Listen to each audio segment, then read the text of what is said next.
아멘. 주 예수여.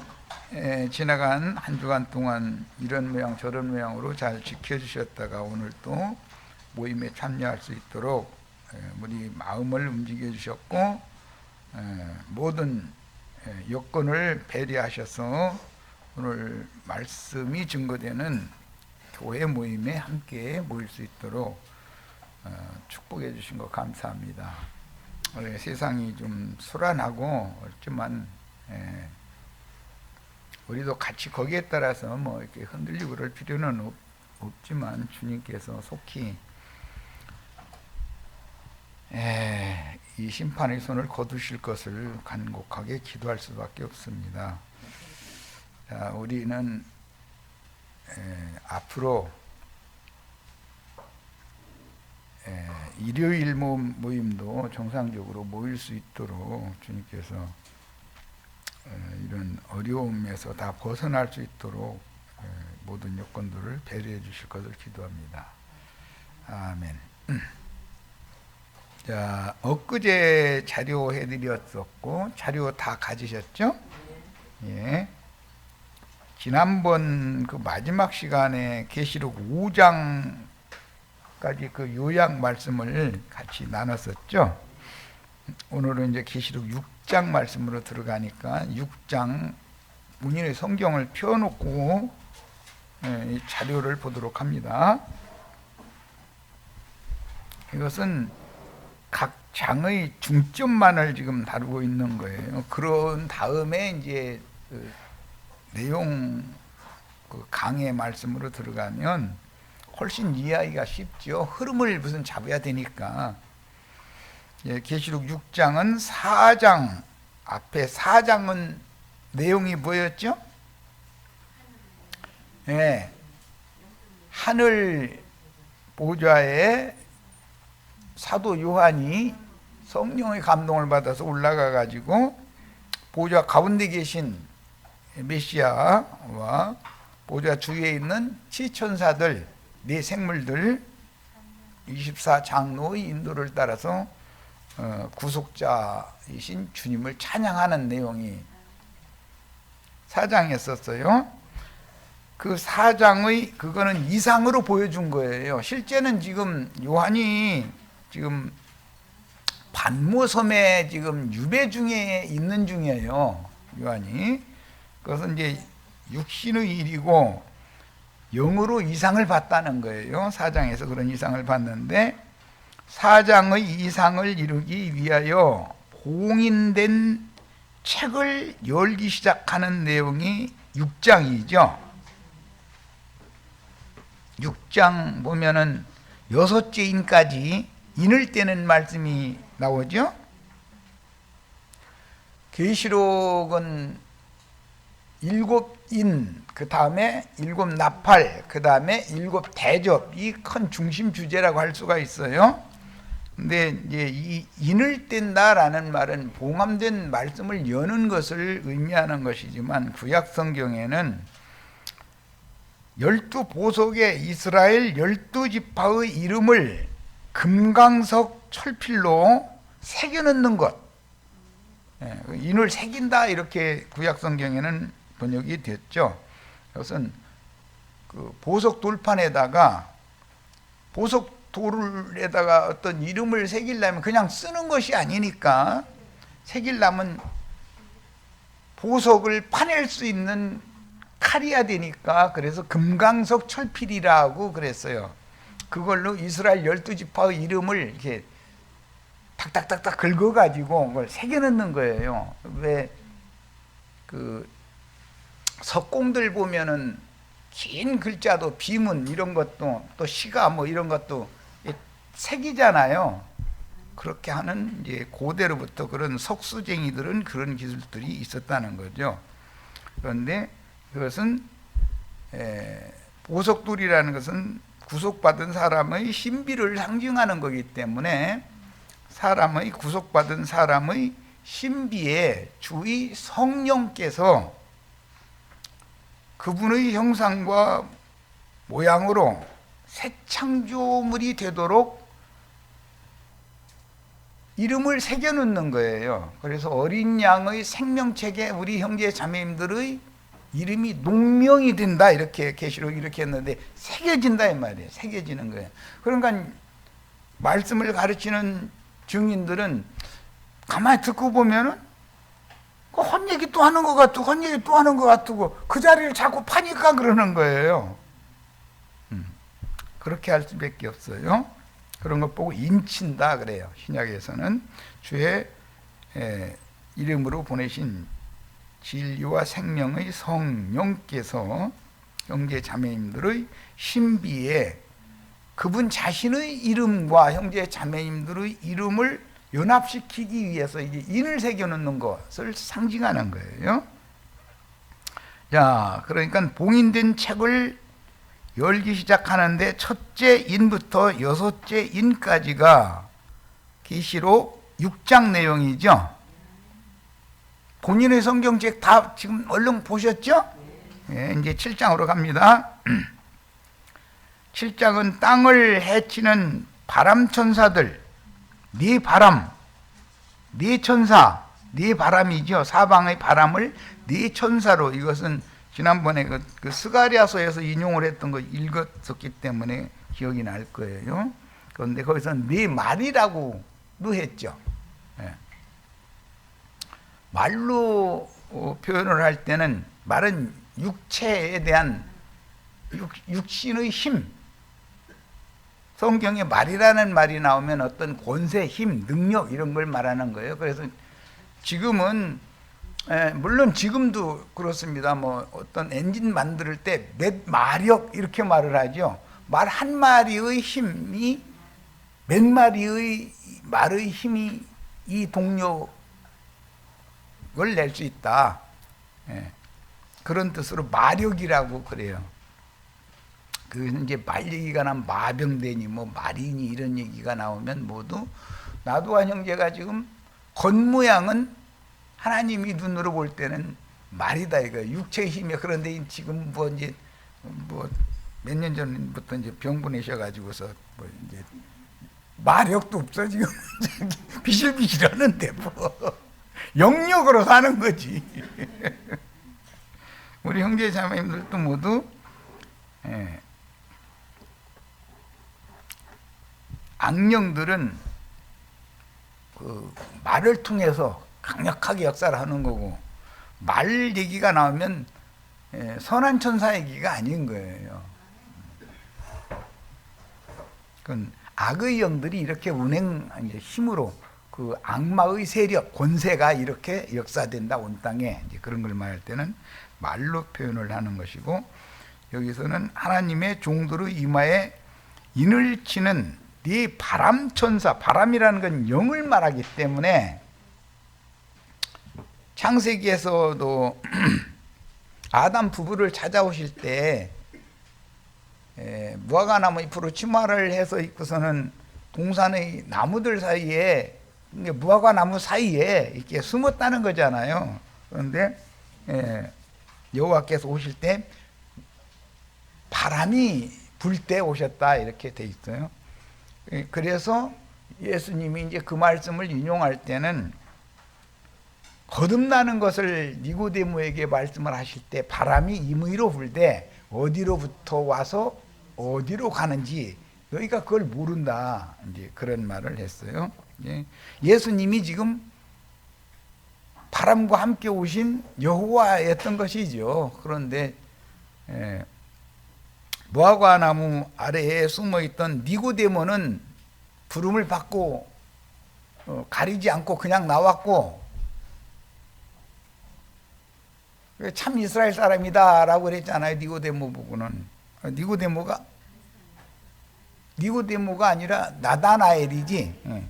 그런데 니고데모는 유대인의 선생인데도 예수님의 말을 못 알아들으니까 너 구약 성경 잘 안다고 다 가르치는 자인데도 이런 말 하나도 못 알아, 이것도 못 알아들으면 네가 무슨 선생이야 이제 말하자면 그 말이죠. 그런데 나도 가끔 그런 거 느껴요. 이제 어떤 목사님들 만나가지고서 얘기하면 못 알아듣는 것을 내가 느끼거든. 금방 알거든. 저 사람은 내 말 못 알아듣고 아는 체 한다. 그런데 그건 못 알아들은 거거든.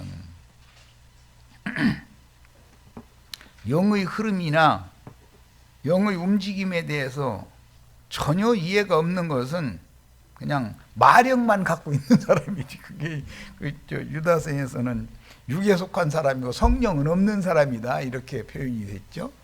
그런 경우 우리 가끔 만나잖아요. 영적인 것 같은데 전혀 아닌 사람들이 많거든. 뭐 많은 정도가 아니라 뭐 내가 보기에는 거의 다지 뭐.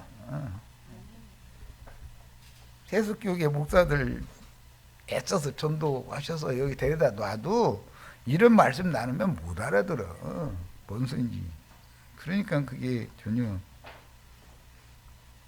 바람천사가 그와 함께 운행되는 사람이 아니지. 그런데 이제 이 바람천사들은 저 이제 16장에 가보면 동방의 해돋는 곳에서 올라오는 왕들이 있죠. 인을 치려면 빛으로, 빛의 말씀으로 사람의 신비를 얘다가 새겨놔야 되잖아요. 그 사람들은 이미 치천사가 된 자들이다 이거예요. 그러니까 그 영이 임해야 그들과 함께 주님이 함께 계시는 거니까 성령의 인을 받을 수가 있는 거죠.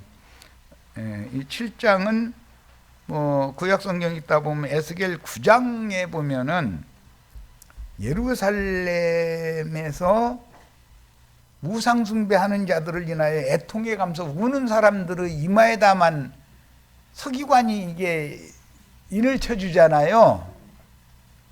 그 서기관은 예수님을 상징한 거잖아요.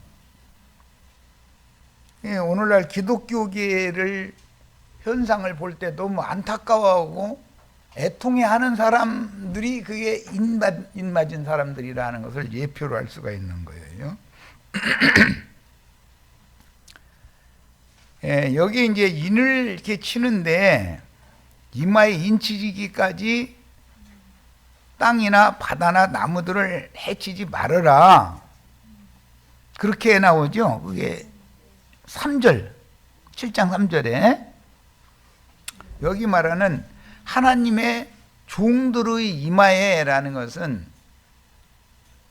오는 세상에 땅에 제사장 나라를 이루게 될 이스라엘 12지파 중에 종들이라는 건 제사장 직분을 행하는 것을 의미하는 거기 때문에 말씀을 사역해야 되는 이스라엘 12지파가 회복된다는 거예요. 오늘 우리가 나누는 이런 말씀이 결과적으로는 이스라엘 12지파에게 인을 새기는 말씀이 된다는 것을 알 수가 있어요. 오늘은 이제 할 수 없이 거기까지 나갈지는 모르지만은 인류 역사 에스겔 1장에 보면 큰 바퀴가 있죠. 큰 바퀴 중심에는 또 작은 바퀴가 있고 그 중심에는 바퀴, 두 바퀴의 신이 있어서 신이 가고자 하는 방향으로 바퀴가 굴러가는 거잖아요. 무엇을 말하는 거예요? 인류 역사라는 것이, 그 다음에 인류 역사의 중심에 있는 교회사라는 것이 하나님이 그분의 목적을 위하여 그런 방향으로 이렇게 굴려간다 이 말이에요. 그러니까 우리는 교회사를 정확하게 알아야 되고 인류 역사를 정확하게 알아야 되는 거예요. 왜 인류 역사가 이렇게 흘러갔을까? 이걸 알아야 되고, 또 특히 인류 역사 중에 오늘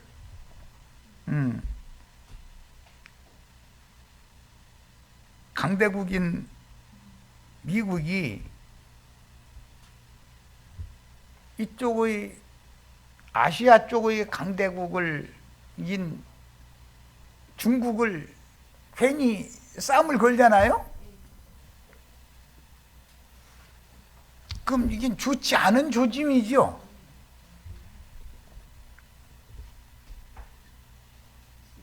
독수리가 저만 날아다니는 줄 알고서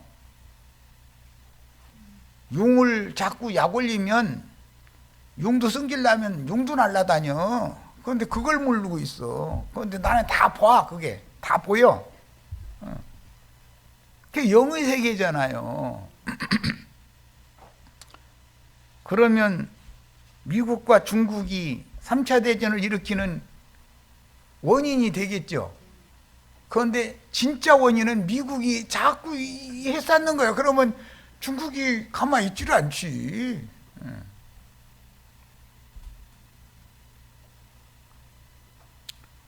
중국이 전쟁을 하면 북한이나 러시아나 그 북방 계열은 자동적으로 그 전쟁에 개입하게 돼 있는 거고, 미국이 전쟁을 시작하면 영국이나 지금 그 저 유럽 보고 뭐라고 하는데,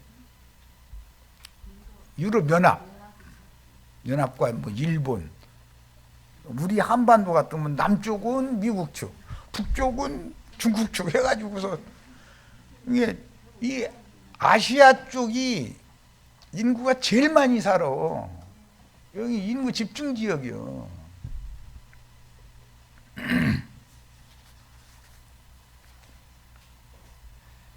한반도, 그다음에 중국, 인도, 파키스탄 이쪽 지역이 인구 밀집 지역이거든.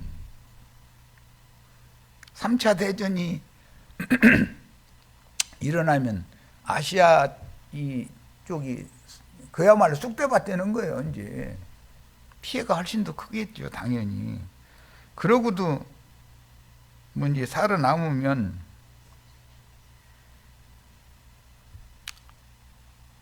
전쟁을 강대국끼리 하면 후유증이라는 게 있게 마련이죠.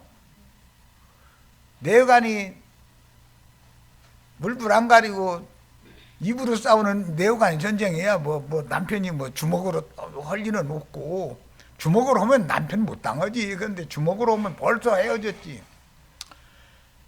입으로 그냥 막 하면은 스파크 일어나는 거지. 뭐 전기 그냥 뭐 스파크 일어나는 것처럼. 그런데 대부분은 남편이 지지. 뭐 95% 이상이 지죠. 안 그러면 다 벌써 끝냈지.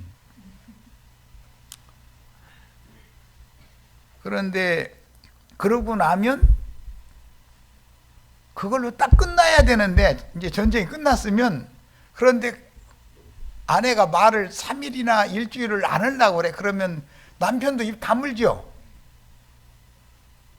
그것은 후유증이거든. 속이 안 좋아서 그러는 거거든. 뻔한 거잖아. 그래서 후유증을 앓게 마련이고, 그 후유증의 폐해는 모두 전쟁 비용 때문에 경제적인 해결 대책을 찾은 애들 못 오는 거예요. 군수물자 막 만들어내다가 전쟁 끝나버리면은 군수공장들 다 멈춰 서야 되잖아요. 그러면 실업자니 뭐니 이거 어떻게 감당할 거예요? 다 그러는 거거든. 그래서 그렇게 되면 미국도 중국도 힘을 잃게 돼 있는 거다. 후유증을 앓게 돼 있기 때문에. 그러면 준비되어 있는 이스라엘이 미국과 같이 오늘날의 미국처럼 점점 세력을 넓히고, 하나님이 주신 땅 저 북쪽 유브라데강, 티그리스강 그쪽 유역에서부터 시작해서 사우디아라비아 쪽까지, 그 다음에 오늘날의 이라크 지역까지, 이란 지역까지 전체가 그게 하나님 주신 땅이거든. 그 이스라엘 백성들에게. 그런 강대국을 건설하게 돼 있다는 거예요. 이게 계획이에요. 그러려면 현재 강대국이 소멸되어지고 힘을 잃어야 새로운 나라가 일어날 거 아니야. 그런데 나는 그게 다 보여. 성경을 이렇게 읽다 보니까 어느 날부턴가 이게 이렇게 돌아가노만 하고 다 알아 나는. 그런데 백악관에 있는 아저씨하고 자금성에 있는 아저씨하고 저기 다퉜으면은 시작이구만. 나 다 그러고 있어. 계시록을 말씀을 나누면서 이런 역사 이야기를 하면은 머리 아프다고 할지 모르지만 하나님의 계획이라는 것은 반드시 이루어지게 돼 있는 거라는 걸 꼭 아셔야 돼. 자, 그래서 이스라엘 12지파가 인침을 받고 나서 미약하게 시작하기 마련이기 때문에 1948년도 5월 달에 2000여 년이 나라를 잃고 유리방랑하던 이스라엘이 독립을 하게 됐단 말이야. 오늘날은 얼마나 나는 가보지는 않았지만 그 모래 사막 이런 데 전부 다 관수 그걸 다 해가지고 채소 농사 다 한다잖아. 이스라엘은 핵무기를 갖고 있습니다. 그리고 이스라엘 핵무기 모질라지도 않겠지만 만약에 모질랐다 그러면 미국이 그냥 영국이 막 거저 줄판인데 뭐. 그런데 그런 것이 다 하나님의 작정이 이루어지는 일인 거다는 걸 아셔야 돼. 이스라엘 독립한 지가 72년이나 됐어요. 1948년도에 독립을 했으니까 내 나이하고 똑같아. 그거 참 신기한 일이야.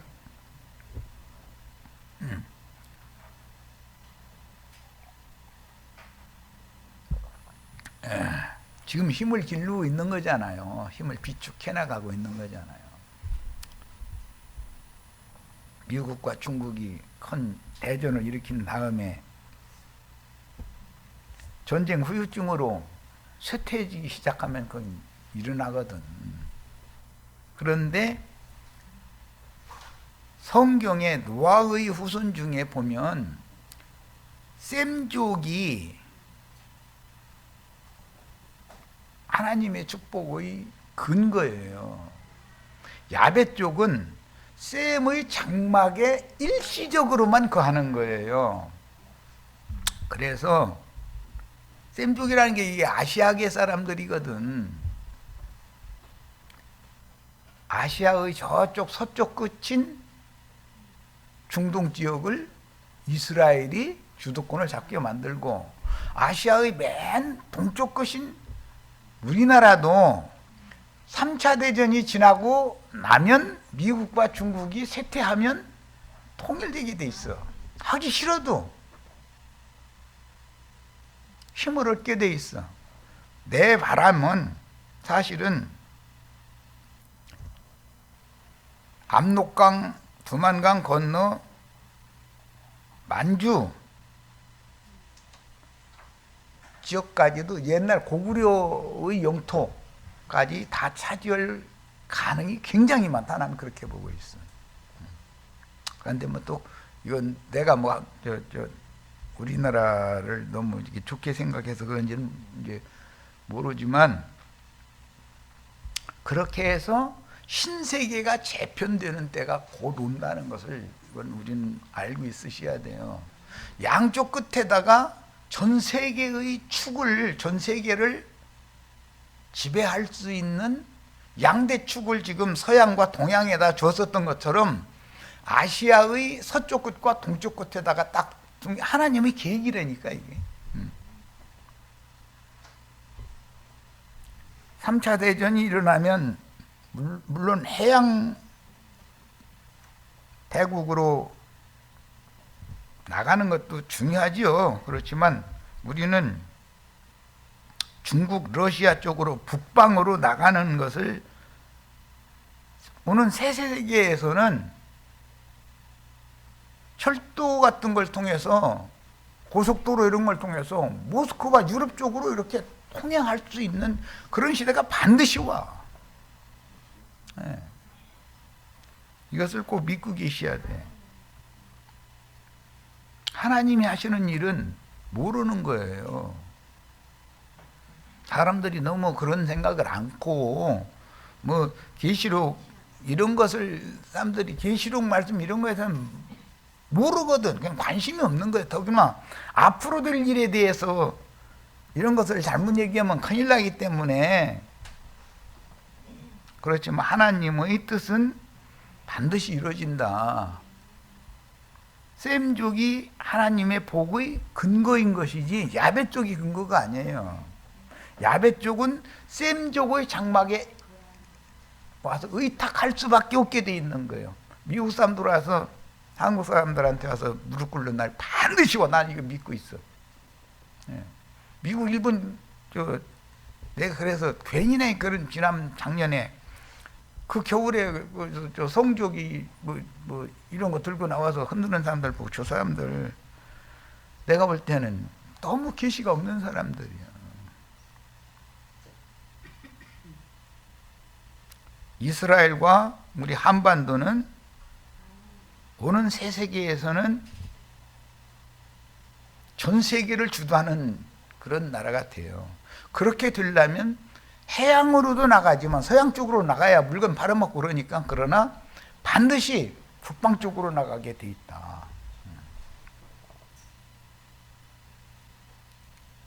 이게 하나님의 계획이에요. 자, 얘기가 이제 뭐 딴 데까지 가버렸는데 일단은 계시록 전체를 지금 이해시키기 위해서, 왜냐하면 계시록 7장 말씀을 하다 보니까 이스라엘 12지파가 1만 2천씩 14만 4천이 인침을 받잖아요.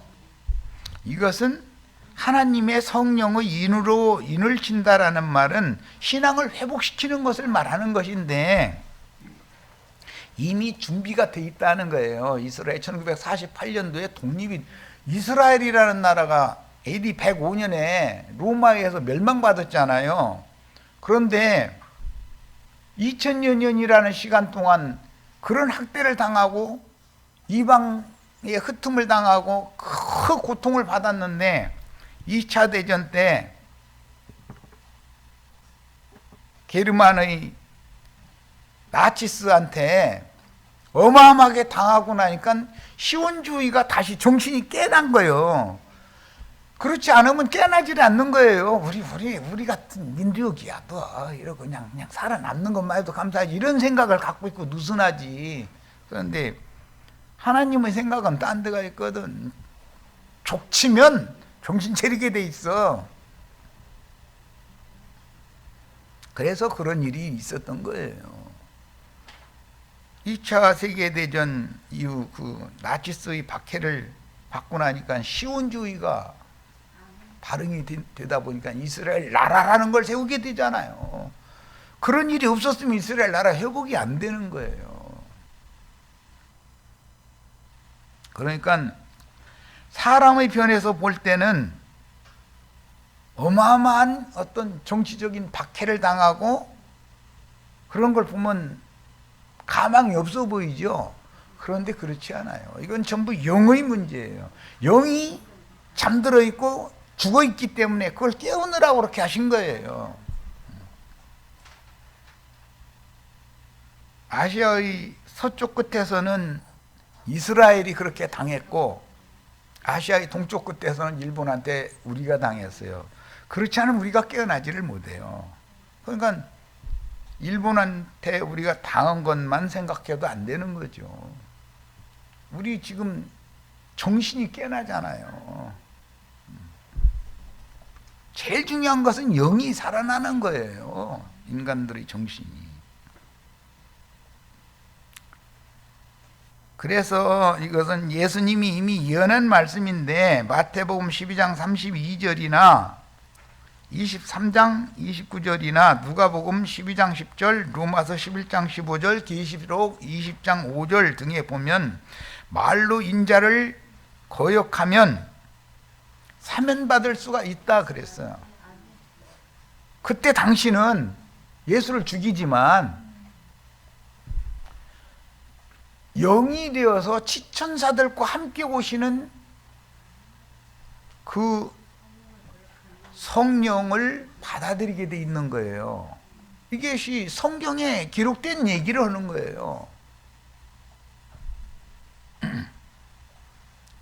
그래서 계시록 7장에 14만 4천이 나오는데 이 14만 4천과 계시록 14장 1절에서 5절 사이에 나오는 14만 4천은 전혀 다른 사람들이에요. 시대가 다른 사람들이고, 계시록 14장은 교회 시대에 2000년 동안에 14만 4천 하늘의 시온산에 올라간 신부를 비유한 것이지만 1000년 동안 14만 4천이 또 채워지면 어린 양의 안에 그들이 가입된다 이거예요. 이런 것이 하나님의 계획이에요. 자, 이제 8장으로 갑니다. 8장은 본인의 성경 다 펴놓고 보는 거예요. 마지막 인이 일곱째 인이죠. 일곱째 인의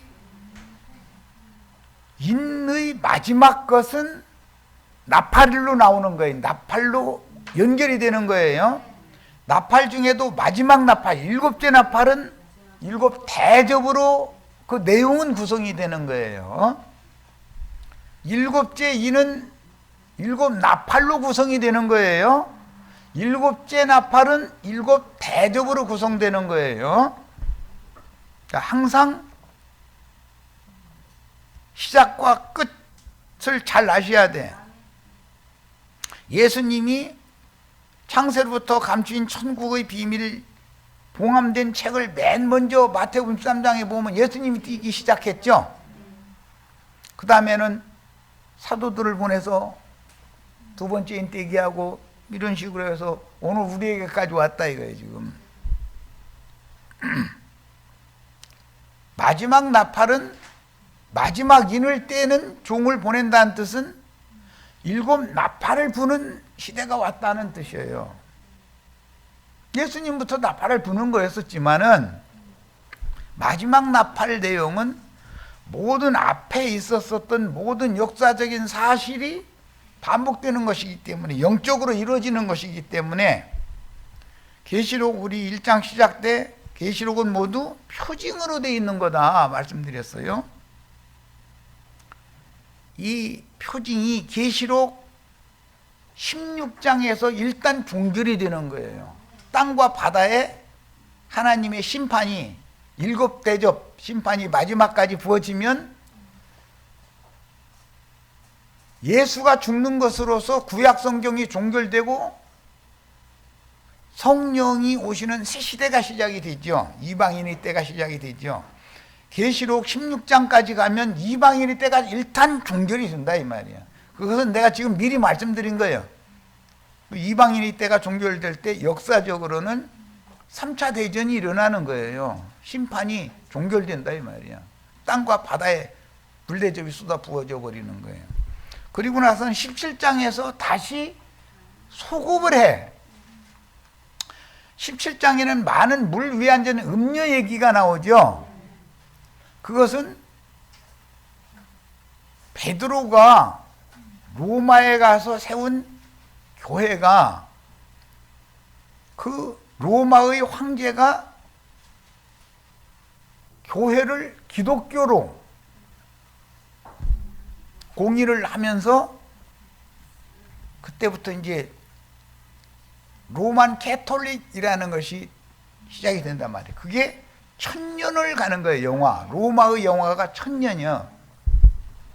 대개 세상 나라의 어느 나라가 발흥됐다 소멸되는 것은 길어봐야 500년 단위로 돼 있어. 우리나라도 뭐 대부분 고려 시대부터서 또 조선 뭐 전부 다 500년 단위로 끝나잖아요.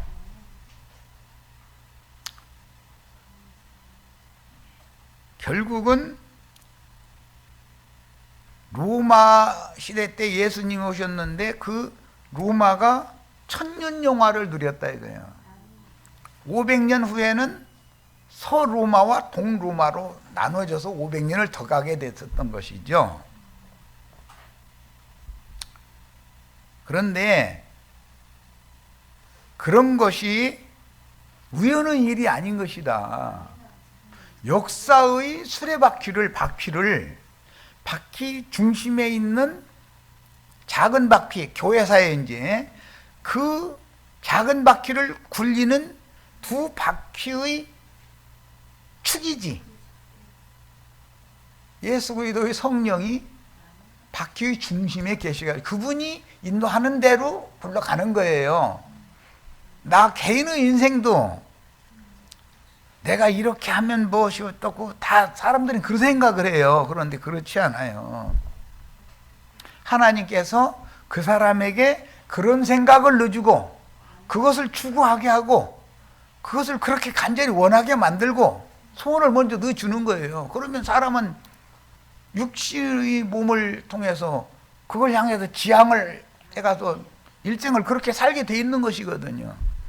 각 인생의 일생도 주님이 주관하신다는 걸 믿어야 되고, 교회 어떤 목회자들을 그 시대마다 그렇게 보내가지고 그런 교회 시대가 지나면 또 다음 교회 시대가 오고 이렇게 하는 것도 주님이 허락하심 안에서 이루어지는 거예요. 이것을 우리는 꼭 믿어야 돼. 일곱 교회 얘기하는 것이 중점인데 사실은 오늘날 나도간 형제에게 이런 걸 계시하셔서 이런 계시록의 말씀을 열게 하시는 것도 다 그 때이기 때문에 그러는 거예요. 하나님은 어느 때에 그 종선지자들을 그런 말씀을 그 입에 넣어줘 가지고 보내는 거예요. 그래서 그 종선지자들이 증거하고 선포한 말씀을 후에 말씀이 응하게 만든 역사상에 이제 그 작은 바퀴가 그러니까 작은 바퀴가 굴러가야 큰 바퀴도 굴러갈 거 아니야. 항상 이런 거다.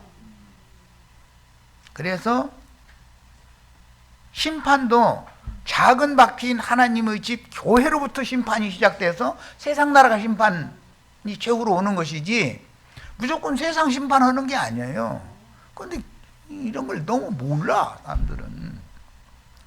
사람의 중심인 영이 하나님 앞에 심판받으면 그 사람의 인생이 그 모양이야. 그 정신이 그 영이 그러니까 그 인생을 그렇게밖에 살 수 없는 거예요.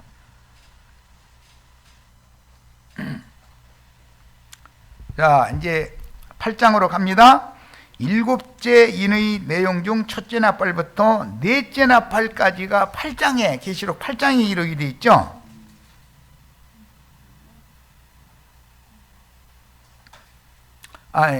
나팔이란다. 일곱째 인. 일곱째 인은 6절 이하에 보면 일곱 나팔 불기 시작하잖아요. 그래가지고 네 번째 나팔까지로 12절 13절에 보면 네 번째 나팔이 부러지는 거예요. 마지막 인은 나팔로 구성이 되어 있는 걸 알 수가 있죠. 마지막 나팔은 일곱 대접으로 구성이 되어 있는 거예요. 이걸 기본적으로 잘 알고서 성경을 읽으셔야 돼. 연결성이 있음과 동시에 내용이 딱 바꿔진단 말이야. 주님께서 인을 떼주시지 않으면 나팔 부는 종을 보내도 괜히 거짓말만 하고 있게 마련이겠죠. 주님이 계시로 인을 떼주는 거니까.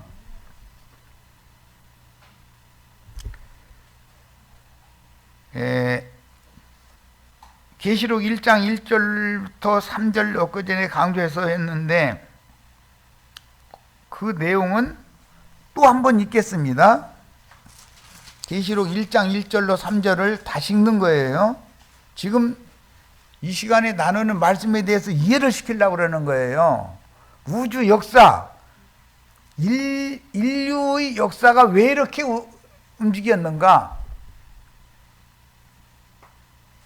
언제는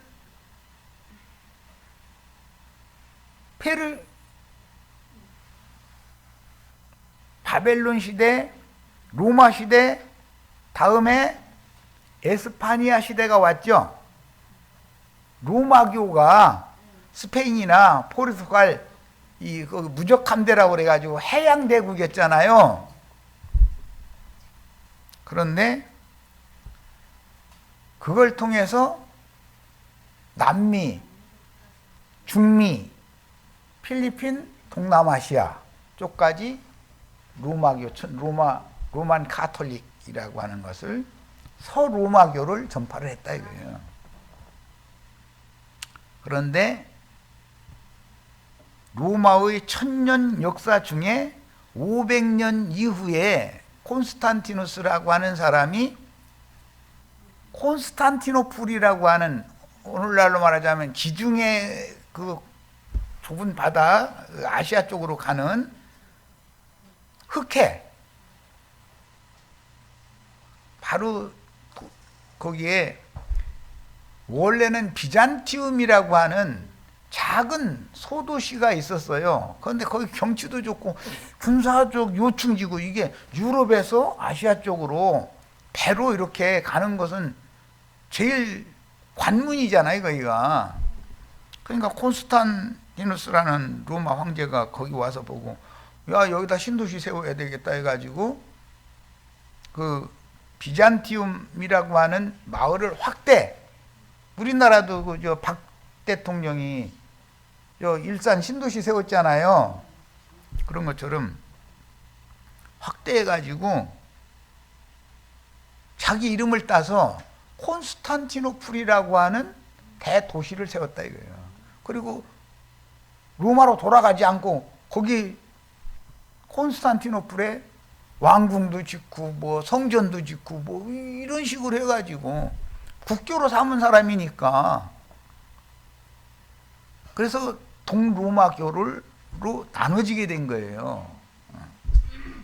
로마에는 로마 교황청에 여전히 교황이 있고, 이제 콘스탄티노플이라는 데는 콘스탄티누스라는 사람이 개척한, 이게 동방교회는 개척한 교회라고 볼 수 있겠지. 그건 교회도 아니지만 세상 교회지만 어쨌든 그렇게 가지고 비잔티움 제국이라는 걸 세운 거잖아요. 그게 뭐 이제 우리 중고등학교 때 보면 세계사 역사 동고트, 서고트 뭐 이런 거 배우신 기억나죠? 비잔티움 제국 뭐 이런 거 배우신 기억날 거예요 아마. 그런데 그 동로마교는 서로마교와는 약간 교리가 다른 것들이 더욱 있었고, 주로 속생명파였었단 말이에요, 사람들은. 그래가지고 그들은 이제 그리스, 히랍 정교회, 그 다음에 러시아 정교회, 러시아 모스크바에도 가면 어마어마한 성전이 있고 그러잖아요. 그게 다 동로마교에서 북쪽으로 이렇게 올라간 거예요. 그런데 그 비잔티움 제국을 무너뜨린 것이 오늘날로 말하면 이제 터키 오스만 투르크라고 그 배우셨죠? 역사책에서. 오스만 투르크와 이슬람 세력이 합세해가지고 비잔티움 제국을 무너뜨렸잖아요. 동로마를 무너뜨렸잖아요. 그런데 그때까지가 로마의 영화가 1000년이었다 이거예요. 1000년이면 서로마는 그 역사책에는 훈족이라고 아마 민족의 대이동 뭐 이런 거 배우셨죠? 유럽 지역에. 그게 우리나라와 관련을 맺는 그 역사에서는 훈족이라고 않고 흉노족이라고 돼 있죠. 흉노족, 흉노. 그러니까 중원 무너뜨려 버리고 만주 다 먹어버리고 우리나라까지 먹은 거 아니에요. 자, 그런데 유럽 쪽으로 전쟁을 한단 말이야. 퍼져나가는 거예요. 그러니까는 민족이 도망가다 어디로 가느냐면은 이탈리아로 남쪽으로 자꾸 도망갈 수밖에 더 있어. 그게 그 흉노족의 유럽 진출 때문에 서로마가 먼저 망하고 나중에 동로마는 조금 나중에 망하고 이제 이렇게 됐지만 상황은 이런 것이다 이거예요.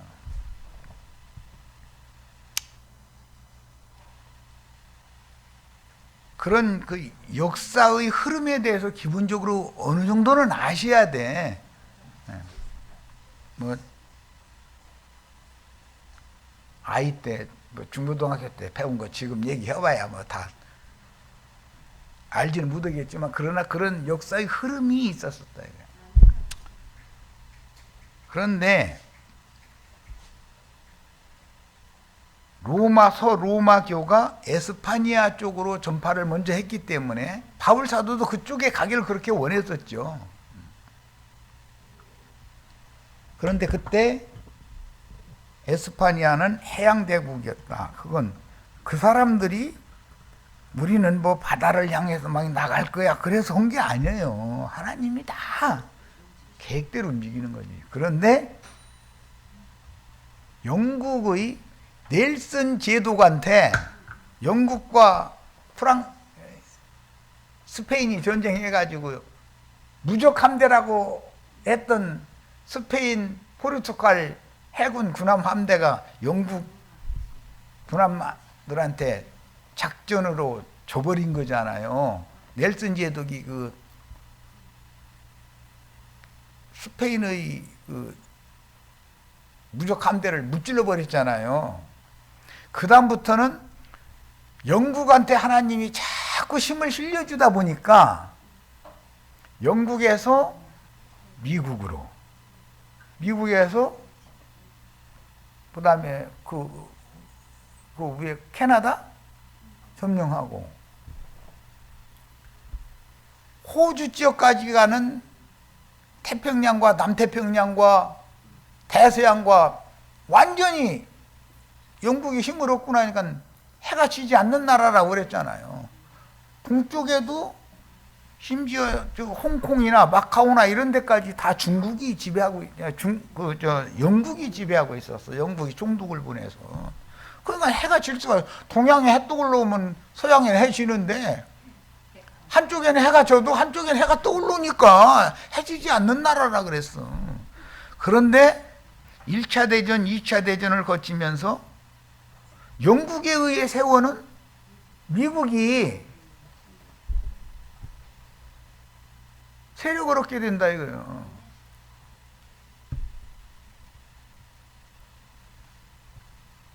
소련과 힘을 겨루다가 냉전시대가 있었었죠. 2차 대전 이후에. 우주 개발한다 해가지고 사실은 소련의 가가린 소령이라고 하는 그 공군 소령이 달나라 맨 먼저 간 비행기를 쏜 게 소련이에요. 미국이 먼저 간 게 아니야. 그러니까 가만히 보니까는 달나라까지 소련에서 거기까지 비행기를 보낼 수 있다는 뜻은 가만히서 소련에서 방향을 위로 쏘지 말고 옆으로 쏘면 우리나라에 와서 이거 폭탄 다 떨어지겠네? 이러니까 이제 미국도 우리 이러고 있다가 당한다 안 된다 해가지고서 아폴로 내란 비행기 만들어가지고 달나라 보냈잖아요. 근데 그 아폴로라고 하는 비행기 이름이 참 신기해.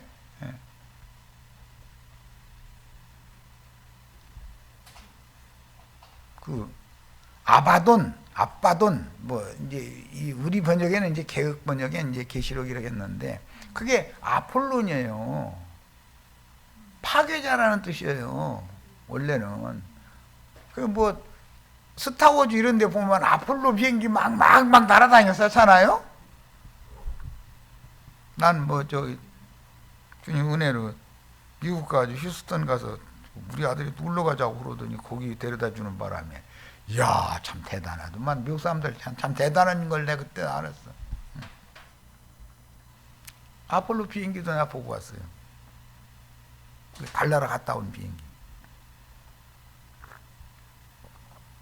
그러니까 미국은 점점 힘을 얻고 소련은 고르바초프라는 사람이 나서가지고서는 야, 이거 우리 먹고 사는 것에 힘을 써야지, 이거 군사력만 이거 해가지고 안 되겠다. 그러다 보니까 공산주의가 일어난 게 소련이잖아요. 그런데 지금은 자본주의로 바꿔버렸잖아요. 그리고 나서는 그 독립국들이 많이 생기고 나가고 러시아가 이제 종주국으로 지금 남아있는 거예요. 우주의 역사가 왜 이렇게 움직여지는지를 알라고 얘기하는 거예요. 이것은 이제 계시록 1장 1절로 3절 읽고 조금 더 설명하고 넘어가겠습니다. 예수 그리스도의 계시라. 이는 하나님이 그에게 주사 반드시, 가장 중요한 용어가 뭐죠? 반드시 속히 되는 일이다. 지금 현재 사도 요한은 도미시안 로마 황제의 네로 다음에 도미시안이라는 사람이 황제 노릇을 할 때인데, 반무섬에 있는데 계시를 주실 때 반드시 속히 일어나는 일이다 그랬단 말이에요. 그런데 예루살렘 성이 무너지고 예루살렘 통금령이 내려진 이후로 약 지금 95년에서 97년경에 이제 썼다 그러니까 AD 70년에 무너졌으니까 25년 넘게 지금 지난 거지요. 그러면 AD 105년에 이스라엘 나라 자체를 멸망시켜 버리니까 불과 25년, 30년 밖에 안 남은 기간에 이스라엘 나라를 멸망시킬 거라는 것을 박히, 이때 당시는 반드시 속히 될 일인 거거든.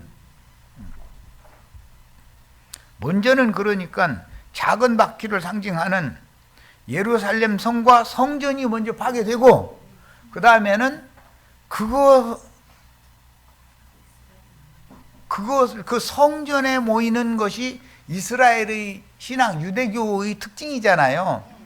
그런데 예루살렘에 통금령 내리고 이스라엘 나라를 완전히 문 닫게 만들어버리면 모일래야 모일 수도 없잖아요. 안식일이라고 절기라고 할 수도, 가면 다 로마 군인들이 지키고 있는데 거기 갔다가 죽으려고 가. 그 안에 있던 사람들은 로마가 예루살렘 성 무너뜨리고 성전 파괴시킬 때 사람 수없이 많이 거기서 저항을 했어요.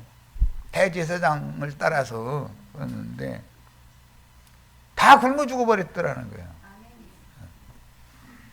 로마가 성을 포위해놓고 공격도 안 넣은 거예요.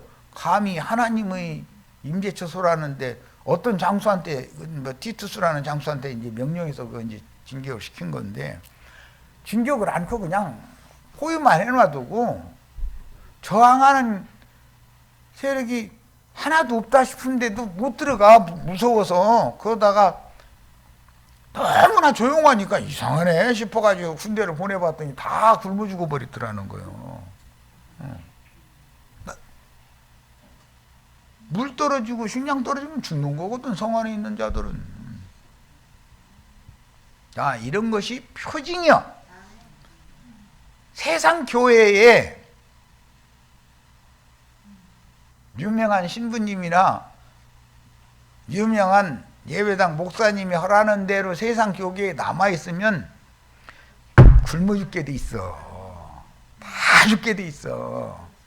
이게 하나님이 하시는 일이에요. 그런데 그때 계시록 이제 17장에 보면은 음료를 벌거 벗겨가지고 불 살아가지고 불고기에서 이제 먹는 얘기는 이제 이렇게 해놨는데, 다 역사의 진행에 반드시 교회사가 포함되어 있는 것을 알아야 된단 말이에요.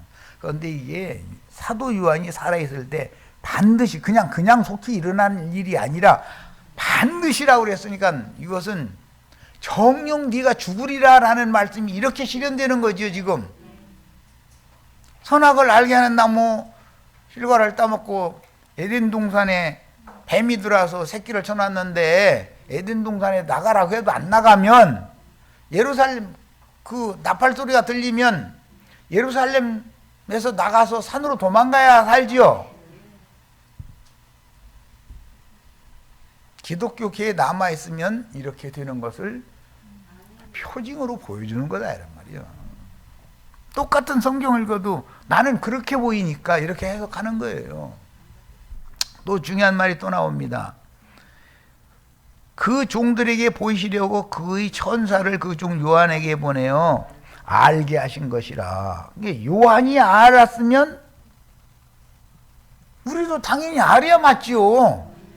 그런데 요한이 한 게 아니고 예수 그리스도께서 그 천사를 그 종 요한에게 보내어서 알려주신 것만을 아는 거예요. 요한은 하나님의 말씀과 예수 그리스도의 증거 곧 자기가 본 것을 다 증거하였느니라. 이 예언의 말씀을 읽는 자와 듣는 자와 그 가운데 기록하는 것을 지키는 자는 복이 있나니. 이제 중요한 말이 또 나옵니다. 때가 가까움이라. 여기서 반드시 속히 일어날 일, 때가 가깝다 라는 말은 이스라엘 나라가 문 닫는 때가 매우 가깝다 이 말이단 말이에요 지금. 그러면 이스라엘 나라가 문 닫기 전에 예루살렘 성과 성전이 먼저 파괴되고, 그 다음에는 이스라엘 나라가 문을 닫어. 이것은 표징이다 이거예요. 표징. 이것은 기독교가 멸망하고 조금 시간이 지나면 세상 나라 심판이 온다 그 말이죠. 예수님이나 팔레스타인 땅에 이루어졌던 이런 표징들이니까 인류의 역사에 이것이 반복 적용될 거 아니냐 이 말이야. 그 후로는 예수님의 예언과 같이 예루살렘은 이방인의 때가 차기까지는 이방인들에게 짓밟히게 된다 예언이 됐고, 예루살렘이 지금 아직도 이슬람의 세력에 의해서 짓밟히고 있죠. 이방인들이잖아요. 이슬람이라는 건 적대 세력이니까. 하나님의 말씀은 반드시 이루어져. 역사를 보는 눈이 수레바퀴 바퀴를, 불말과 불병거가 수레를 끌고 가는데 바퀴가 불말과 불병거가 끌고 가는 그 방향으로 두 바퀴가 굴러가는 거예요 항상.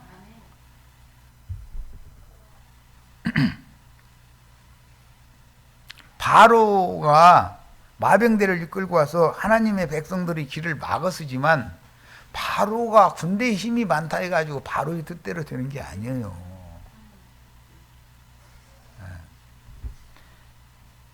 나는 이게 철두철미하게 믿어지지만 뭐 백악관에 앉아 계신 아저씨나 자금성에 앉아 있는 아저씨는 주의 뜻대로 뭐 하려고 지금 저러고 앉았는데 내가 보기에는 어리석은 짓이요. 하나님의 뜻을 이루기 위하여 반드시 불장난을 저지르게 돼 있어. 저희는 불장난인지 모르지만 인구는 엄청나게 죽는 거예요. 그게 하나님의 작정이야. 그 전에 기독교가 흥왕하고 예루살렘이 절대 무너질 리가 없다고 생각하고 있었지만 예루살렘이 무너지잖아요.